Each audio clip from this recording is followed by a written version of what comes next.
আসসালামু আলাইকুম। আজকে নবম শ্রেণীর ইংরেজি বইয়ের চ্যাপ্টার 1 অপিনিয়ন্স ম্যাটার এর এক্সপিরিয়েন্স 1.4 নিয়ে আলোচনা করব। তো দেখি এখানে কি বলা হয়েছে।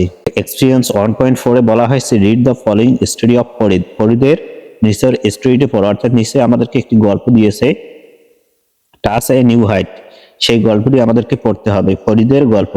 দেন in pairs groups identify the underline sentence as facts or opinions. এরপর আমাদেরকে আন্ডারলাইন করা ওয়ার্ডগুলো বা সেন্টেন্সগুলো আমাদেরকে চিহ্নিত করতে হবে যে এগুলো ফ্যাক্টস না অপিনিয়ন, অর্থাৎ গল্পটির মাঝে কিছু কিছু লাইন আন্ডারলাইন করা আছে, সেই আন্ডারলাইন করা ওয়ার্ডগুলো আমাদেরকে চিহ্নিত করতে হবে যে এগুলো ফ্যাক্টস না opinion. Also discuss why you think they are facts or opinions. এছাড়াও আমাদেরকে লিখতে হবে যে এগুলো ফ্যাক্টস এবং অপিনিয়ন্স কেন, অর্থাৎ আমরা যে এই আন্ডারলাইন ওয়ার্ডগুলোকে চিহ্নিত করবো যে এগুলো ফ্যাক্ট এবং এগুলো অপিনিয়ন, সেই ফ্যাক্টস এবং অপিনিয়ন চিহ্নিত করার কারণ কি। তো এরপর letter share your responses with the class. এরপর আমাদেরকে যে উত্তরটা হবে সেটা আমাদের শ্রেণীকক্ষে শেয়ার করতে হবে। অর্থাৎ গত যে ক্লাসগুলো ছিল তখন আমরা ফ্যাক্টস এবং অপিনিয়ন সম্পর্কে একটি নোট করেছিলাম। সেই নোটে কিন্তু আমরা সুন্দরভাবে জেনেছি যে কোনগুলো ফ্যাক্ট হবে এবং কোনগুলো অপিনিয়ন হবে, অপিনিয়ন এবং ফ্যাক্ট চেনার উপায়। তো এখন আমাদেরকে এই টাচ এ নিউ হাইট গল্পটি পড়তে হবে এবং পড়ার পর আন্ডারলাইন করা ওয়ার্ডগুলো ফ্যাক্ট এবং অপিনিয়ন চিহ্নিত করতে হবে। তো প্রথমেই আমরা গল্পটি সুন্দরভাবে অর্থ সহকারে পড়ে নিই, তারপর আমরা টাচ এ নিউ হাইট এই আন্ডারলাইন করা ওয়ার্ডগুলো সেন্টেন্সগুলো আমরা ফ্যাক্ট এবং অপিনিয়ন হিসেবে চিহ্নিত করব। তো দেখি গল্পতে কি বলা হয়েছে। আমরা টাচ এ নিউ হাইট অর্থাৎ নতুন একটি উচ্চতা স্পর্শ করি এই গল্পটি নিয়ে আলোচনা করব। তো দেখি এখানে কি বলা হয়েছে। Courage is the ability to take action even in the face of fear. সাহস হচ্ছে ভয়ের মধ্যেও থেকেও কাজ করার সক্ষমতা। কারেজ মানে হচ্ছে সাহস, অর্থাৎ সাহসটা হচ্ছে ভয়ের মধ্যে থেকেও ফেস অফ ফেয়ার মানে ভয়ের মুখে থেকেও কাজ করার সক্ষমতা। অ্যাবিলিটি মানে হচ্ছে সক্ষমতা। We all need courage to start pursuing our goals. আমাদের প্রত্যেকে সাহসী হওয়া দরকার আমাদের যে লক্ষ্য রয়েছে সেটাকে অনুসরণ করার জন্য। আমাদের লক্ষ্য অনুসরণ করার জন্য আমাদের সাহসী হওয়া দরকার। পারসুইং মানে হচ্ছে অনুসরণ এবং গোলস মানে হচ্ছে লক্ষ্য। এরপর আমরা দেখি being courageous in our life imports us to sage our dreams and strengthen our believe in our capabilities despite fear. তো এই সাহসী হওয়াটাকে আমাদের ভয়ের মুখে থাকা সত্ত্বেও আমাদের লক্ষ্যটাকে অনুসরণ করার বা তাড়া করার এবং আমাদের যে বিশ্বাস রয়েছে সেটাকে আরো শক্তিশালী করার সক্ষমতা যোগায়। স্ট্রেংথেন মানে হচ্ছে শক্তি এবং বিলিভ মানে বিশ্বাস, ক্যাপাবিলিটি এটার মানে হচ্ছে সক্ষমতা, ডিসপাইট ফেয়ার ভয়ের মধ্যে থেকেও, এবং চেজ মানে হচ্ছে তাড়া করা। ওয়ান এক্সাম্পল ইজ ফরিদ, একটা অর্থাৎ এখানে ফরিদের একটা গল্পের এক্সাম্পল দেওয়া হয়েছে। ফরিদের গল্পের এক্সাম্পলটা আমরা এখন দেখব। তো এরপর আমরা দেখি Farid and his friends use to climb mountains whenever they get opportunities. Farid এবং তার বন্ধুরা যখনই সুযোগ পায় তখনই তারা পাহাড়ে উঠতে যায়, অর্থাৎ ফরিদ এবং তার বন্ধুদের কথা বলা হয়েছে। যখনই তারা সুযোগ পায় তখনই তারা পাহাড়ে চড়ে, অর্থাৎ পাহাড় চড়া তাদের একটা অভ্যাসে হয়ে দাঁড়িয়েছে। ক্লাইম্ব মানে হচ্ছে ওঠা বা চড়া এবং মাউন্টেন্স মানে পাহাড়, অপরচুনিটিস মানে হচ্ছে সুযোগ। This time they decided to climb Keokradong. এবার তারা সিদ্ধান্ত নিয়েছে যে তারা কিউক্রাডাঙ্গে চড়বে, অর্থাৎ কিউক্রাডাং নামে একটি যে পাহাড় বা পর্বত রয়েছে সেখানে তারা চড়ার সিদ্ধান্ত নিয়েছে। Following the plan, one day they reached the famous mountain spot in the Kukradang and were surprised to see many people climbing the mountains.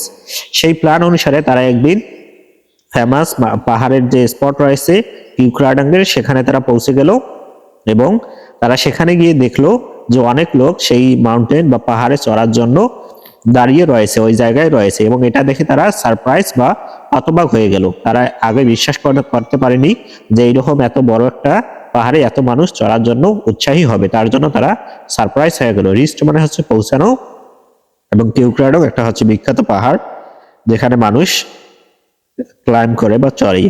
Surprise মানে অবাক হওয়া। এরপর আমরা দেখি like others Farid and his friends started putting on mountain climbing gear and began climbing.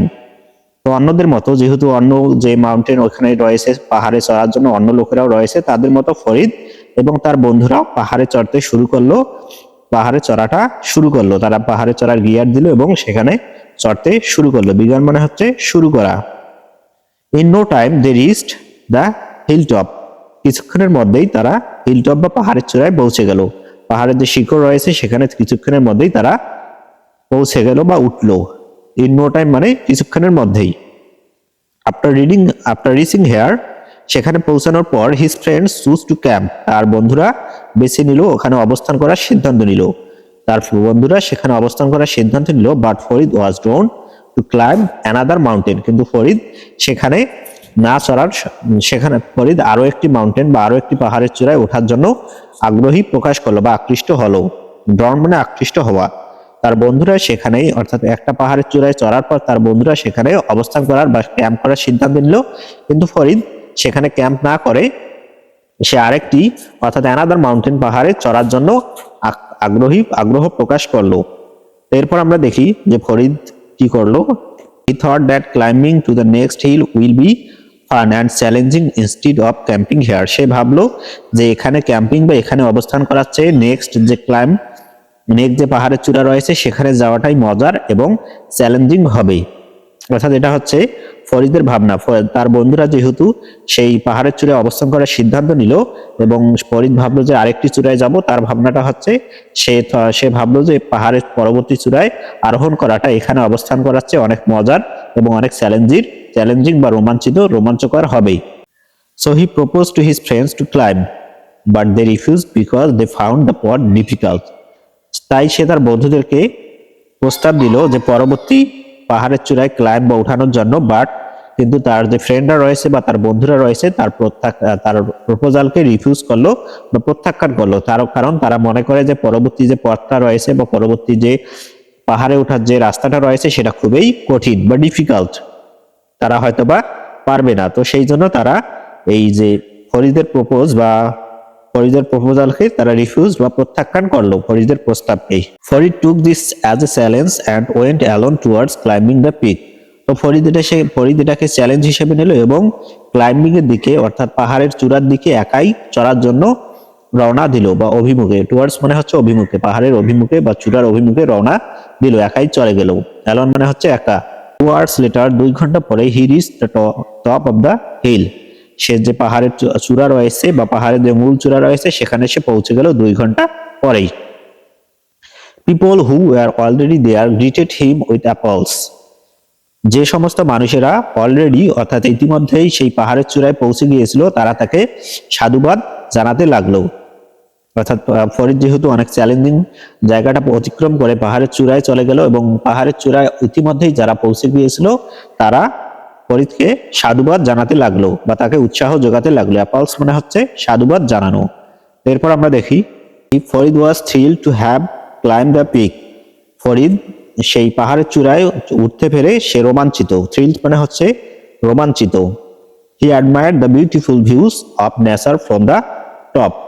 সে উপর থেকে প্রকৃতির যে বিউটিফুল নেচার বা প্রকৃতির যে সৌন্দর্য রয়েছে সেটার প্রশংসা করতে লাগলো। যেহেতু ফরিদ পাহাড়ের চূড়ায় উঠে গিয়েছে এবং সেখান থেকে যে পাহাড়ের উপর থেকে যে প্রকৃতির যে বিউটিফুল শোভা বা সৌন্দর্য রয়েছে সেটাকে সে প্রশংসিত করতে লাগলো। অ্যাডমায়ার্ড মানে প্রশংসা করা। He thought about his friends and had a conversation with a boy his age. সে তার বন্ধুদের কথা ভাবলো এবং তার বয়সী একটা ছেলের সাথে কথোপকথন শুরু করলো। With a boy his age মানে তার বয়সী একটা ছেলের সাথে কনভারসেশন মানে কথোপকথন করা, অর্থাৎ তার বয়সী একটা ছেলের সাথে সে কনভারসেশন শুরু করলো এবং তার বন্ধুদের কথা ভাবলো। হি আস্কড হিম, অর্থাৎ ফরিদ তার বয়সী একটি ছেলেকে জিজ্ঞাসা করলো, হোয়াইল ক্লাইম্বিং দিস পিক, যখন আমি এই চূড়ায় উঠতেছি, অর্থাৎ পাহাড়ের যে দ্বিতীয় চূড়াটায় ফরিদ উঠলো সেটার কথাই বলতেছি, যখন আমি এখানে উঠতেছি I felt it was not so difficult.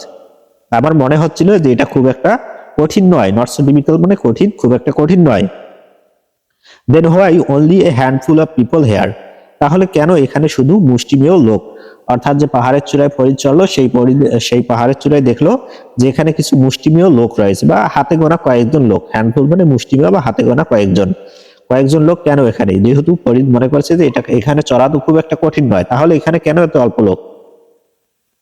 If people could climb the below peak, যদি মানুষ নিচের চূড়াটায় চড়তে পারে, বেলো পিক মানে নিচের চূড়া, অর্থাৎ তার বন্ধুরা যেখানে রয়েছে, they can climb here also if they put in some effort, তারা এখানেও চড়তে পারবে যদি তারা কিছুটা এফোর্ট বা প্রচেষ্টা করে।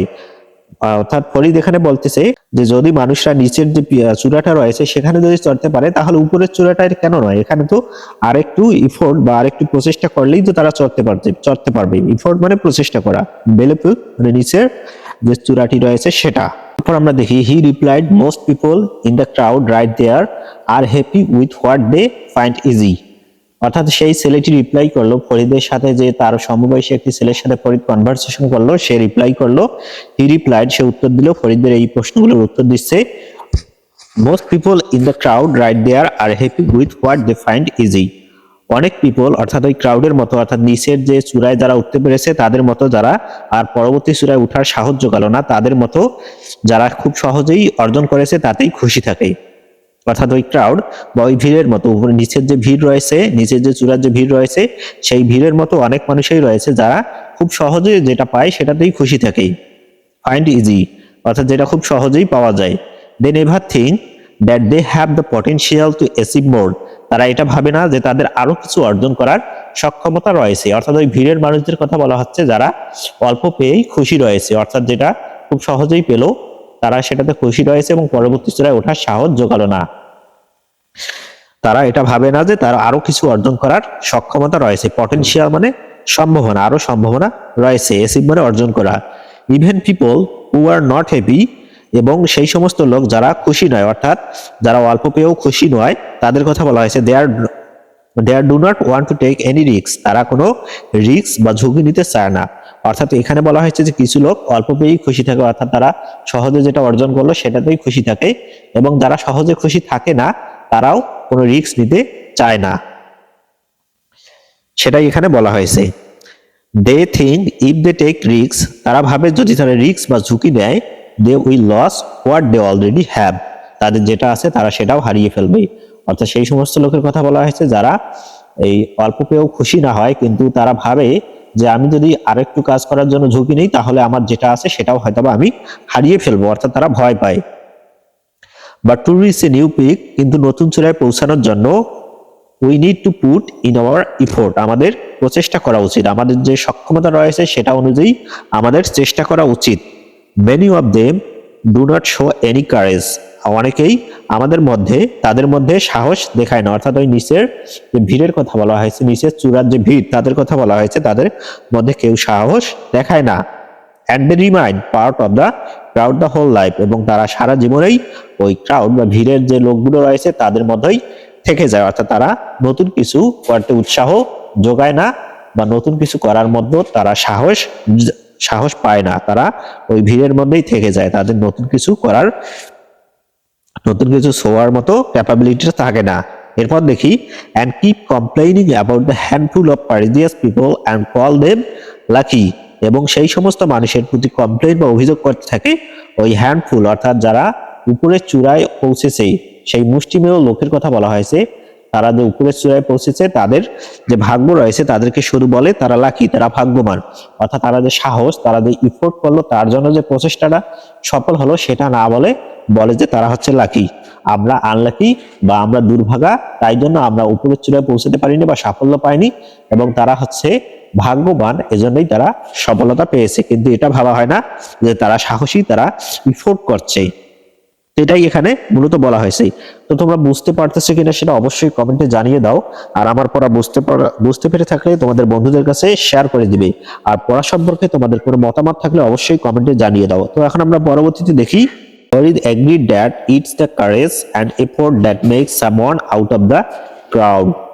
তো ফরিদ এটার সাথে এগ্রি করলো যে সাহস এবং প্রচেষ্টা মানুষকে তাদের ওই ক্রাউড যে রয়েছে অর্থাৎ ভিড়ের থেকে আরো নতুন কিছু করার সাহস যোগায়। অর্থাৎ উপরের চূড়া থেকে নিচের চূড়া থেকে আর উপরের চূড়ায় যাবার বা জীবনের একটা নতুন কিছু স্পর্শ করার সাহসটা খুঁজে দেয়। এটাই হচ্ছে মূলত এই গল্পটি। আশা করি তোমরা বুঝতে পেরেছো কিনা সেটা অবশ্যই কমেন্টে জানিয়ে দাও। এখন আমাদেরকে বলা হয়েছে যে এই গল্পের যে আন্ডারলাইন করা ওয়ার্ডগুলো রয়েছে সেগুলো ফ্যাক্টস না অপিনিয়ন সেটা লিখতে হবে। তো এখন আমরা ফ্যাক্টস এবং অপিনিয়ন্স কোনটা সেটা এখন আলোচনা করব।